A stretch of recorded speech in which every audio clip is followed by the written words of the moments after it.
Did they mention I do shows for the Marines now and in the Army? And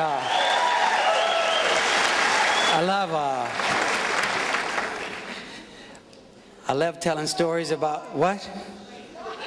Can somebody ask her to walk out or something? Ma'am, I'm doing my show here. Is that okay? You got enough? Okay, good. Thank you. Did I mention I'm from New Iberia?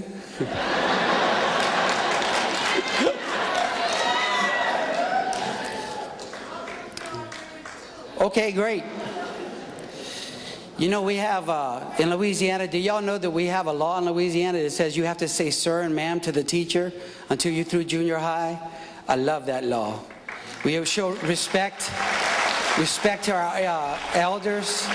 You know, the rest of the country, I got to tell you that people don't show respect to other people, and I really appreciate you doing that, except for that one person. I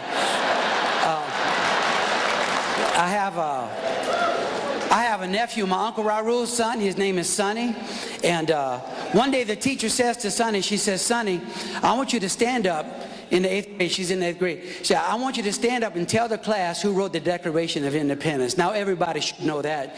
But Sonny, who's very disrespectful, he said, you know what? I don't know and I don't care. Now that's something you don't say to a teacher in Louisiana. So she brings him to the principal's office, and in front of the principal, she goes, Sonny, who wrote the Declaration of Independence? He goes, I told you, I don't know and I don't care. So they had to bring my uncle in off the farm. Ma'am, sir, he's very respectful. They go, Raul, watch this. Sonny, who wrote the Declaration of Independence? He goes, I told you once, I told you twice, I don't know and I don't care. And my uncle leans over and backhands him. He goes, boy, if you wrote that thing, you better admit it right now.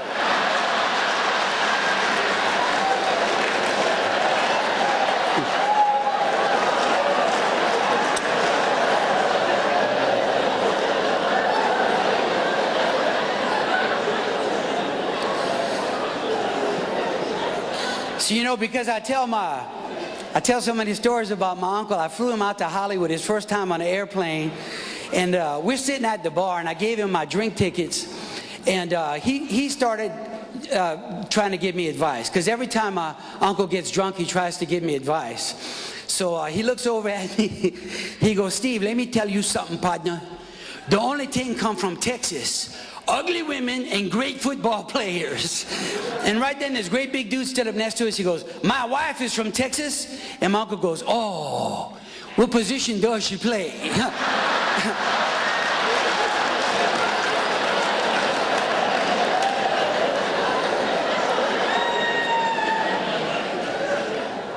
So he knew he was about to get beat up. He looked at the guy. He goes, you from Texas? I got a good Aggie joke. You want to hear that? And that's something you don't say to a guy from Texas, because the guy might be from A&M. They're very proud, those Aggies. And this guy was. He looks at my uncle, he goes, the only thing I hate worse than Cajuns is Aggie jokes. I'm an Aggie. My brother right there is a football player at Texas A&M. Right there's my cousin. He's a wrestler at A&M. All three of us are Aggies. Why don't you tell us all three your little Aggie joke? And my uncle goes, don't worry, I'm not going to tell the Aggie joke. I don't want to have to explain it 3 times.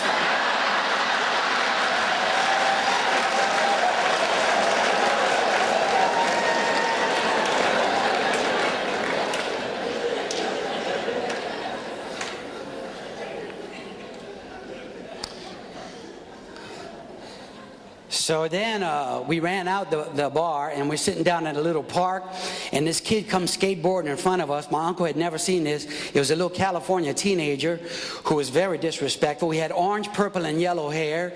He had earrings that had feathers in them. He had a psychedelic shirt. He sits down to adjust his skateboard, and my uncle could not stop staring at him. And this kid looks at my uncle. He goes, what's the matter with you, old man? Ain't you never done anything wild before?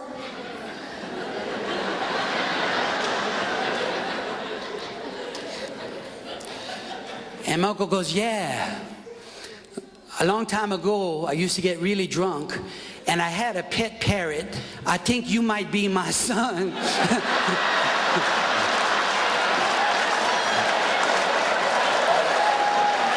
Thank you, everybody.